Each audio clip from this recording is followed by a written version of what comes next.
Q news లో పనిచేయటకు senior video editors కావాలను సంప్రదించవలసిన నెంబర్లు 8688926084. కాక కథ కంచికి కాళేశ్వరం పాపం పండినట్టే. కాక కథ కంచికి అందరి వై ఫామ్ హౌస్ లో ఉండాలి.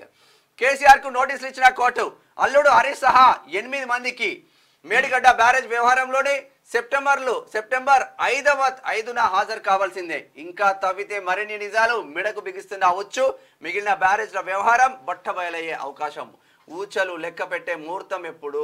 ఊచలు లెక్క పెడతారా లెక్క పెట్టరా అని చూడాలి. మరి లెక్క పెట్టకపోతే లెక్క పెట్టియాలి. తెలంగాణలో కేసీఆర్ కాక 10 ఏళ్ల పాటు అరాచక పాలన సాగించాడు. తనకు ఎదురే లేదని విర్రవీగాడు.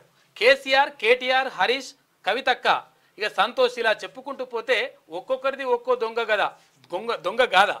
ఇది బాగుంది. 10 ఏళ్ల పాటు అందిన కాడికి దంచుకొని రాష్ట్రాన్ని లూటీ చేసిండ్రు. ప్రధానంగా కాళేశ్వరం ప్రాజెక్టు మాటన ఏకంగా 1,00,000 కోట్ల రూపాయలను బూడిలో పోసిన పన్నీర్ చందంగా మార్చారు. అయితే కానీ కేసీఆర్ చేసిన కాళేశ్వరం పాపం పండింది. ఎంత బుకాంపి మాటలు చెప్పినా, ఎన్ని లత్కోర్ వేషాలు వేసినా కేసీఆర్ మెడకు కాళేశ్వరం పాపం చుట్టుకోవడం ఖాయమనే చెప్పాలి. తాజాగా కాళేశ్వరం ప్రాజెక్టులో భాగంగా నిర్మించిన మేడిగడ్డ బ్యారేజీ డ్యామేజీపై నాగవెల్లి రాజలింగమూర్తి వేసిన రివిజన్ పిటిషన్ను ఇక్కడ భూపాలపల్లి సెషన్స్ కోర్టు స్వీకరించింది. అందులో భాగంగానే మేడిగడ్డ బ్యారేజీ డ్యామేజీ వ్యవహారంలో కేసీఆర్కు కోర్టు నోటీసులు ఇచ్చింది. భూపాలపల్లి ప్రిన్సిపల్ సెషన్స్ కోర్టు ఈ నోటీసులు జారీ చేసింది. కాక మరి పరిస్థితి ఏందనేది చూడాలి. క్యూ న్యూస్ లో పనిచేయటకు సీనియర్ వీడియో ఎడిటర్స్ కావాలను సంప్రదించవలసిన నెంబర్లు 8688926084.